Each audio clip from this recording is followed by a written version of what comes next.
Welcome to Aditi fashion designing. Screen પર તમે જે ડિઝાઇન જોઈ રહ્યા છે, આ બધી ડિઝાઇનો ટાઈ એન્ડ ડાય દ્વારા કઈ રીતે બનાવી તે જોઈશું. આ માટે આપણને જોઈશે સફેદ કાપડ, દોરો અને મનપસંદ કલર. અને હા, મેં એમાં કલર ફિક્સરનો પણ ઉપયોગ કર્યો છે. આ વિડીયોમાં હું આખા કપડાને ડાય નથી કરવાની, પણ આ કપડાઓમાંથી મેં અલગ અલગ બ્લોક્સ બનાવ્યા છે, જેને અલગ અલગ બ્લોક્સ પર આપણે અલગ અલગ અનોખી અને એક નવી ડિઝાઇન કરીશું. મેં અહીંયા કપડાની વચ્ચે એક સિક્કો મૂક્યો છે અને એની પર દોરો બરાબર વીંટ્યો છે. હા, તમારે યાદ રાખવાનું છે કે દોરો એકદમ ટાઈટ રીતે વીંટાવવો જોઈએ. જો તમે દોરો ઢીલો રાખશો તો તમારી ડિઝાઇનની અંદર કલર જશે અને તમારી ડિઝાઇન ખરાબ થઈ જશે.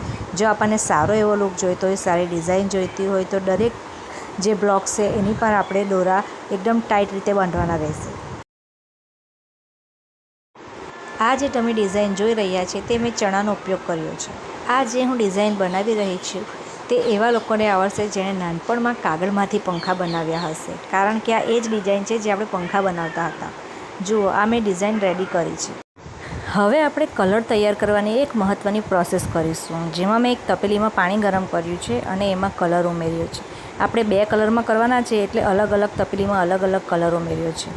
હવે આપણે એક પછી એક તપેલીમાં જે બ્લોક્સ રેડી કર્યા છે એ નાખીશું. જેમાં મારે પિંક કલર કરવો છે એને મેં પિંક કલરની તપેલીમાં નાખ્યા છે, અને જેમાં મારે ગ્રીન કલર કરવાનો છે તો મેં એને ગ્રીનમાં નાખ્યા છે. હવે આમાં એક મહત્ત્વની વાત કે તમારે કલરને ફિક્સ કરવા માટે આમાં ડાય ફિક્સરનો યુઝ કરવો પડશે. પણ હા, જો તમારી પાસે ડાય ફિક્સર નથી તો તમે એમાં મીઠું પણ એડ કરી શકો છો. જ્યારે આપણે પાણીને ગરમ કરીએ છીએ ત્યારે એમાં 1 ચમચી મીઠું આપણે એડ કરી દેવાનું, જેથી આપણા કપડાનો કલર પાકો રહે અને ધોયા પછી એ નીકળતો નથી. બીજી એક વસ્તુ કે હું આમાં વિડીયો શૂટ કરવાનું ભૂલી ગઈ છું, પણ એક વસ્તુ કે જ્યારે આપણે બ્લોક્સને કલરવાળા પાણીમાં નાખીએ તે પહેલાં આપણે એને સાદા પાણીમાં ધોઈ નાખીશું, જેથી કરીને કપડા પર રહેલો સ્ટાર્ચ નીકળી જાય. આપણા બ્લોક્સને તપેલીના કલરવાળા પાણીમાં 20-25 મિનિટ થાય એટલે આપણે એને એક ડીશમાં કાઢી લઈશું. કાઢી લીધા પછી એને સુકાવા દેવાના છે. જો તમે એને 2-3 કલાકમાં સુકાઈ જતા હોય તો વધારે સારું, અને એક નાઇટ રહેવા દેવા માંગતા હોય તો પણ તમે એને ડીશમાં કાઢીને સુકાવા દો.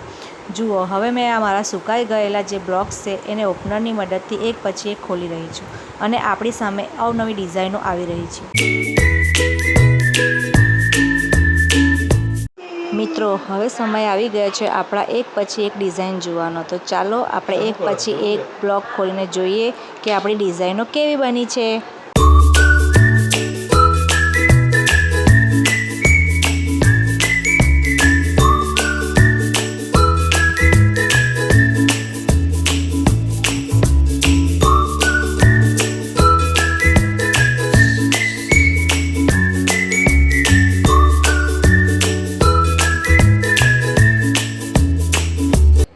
આમાંથી તમને કઈ ડિઝાઇન વધારે ગમે તે કમેન્ટમાં જરૂરથી જણાવજો, અને અમારી ચેનલને લાઇક એન્ડ સબસ્ક્રાઈબ જરૂરથી કરજો. Thank you.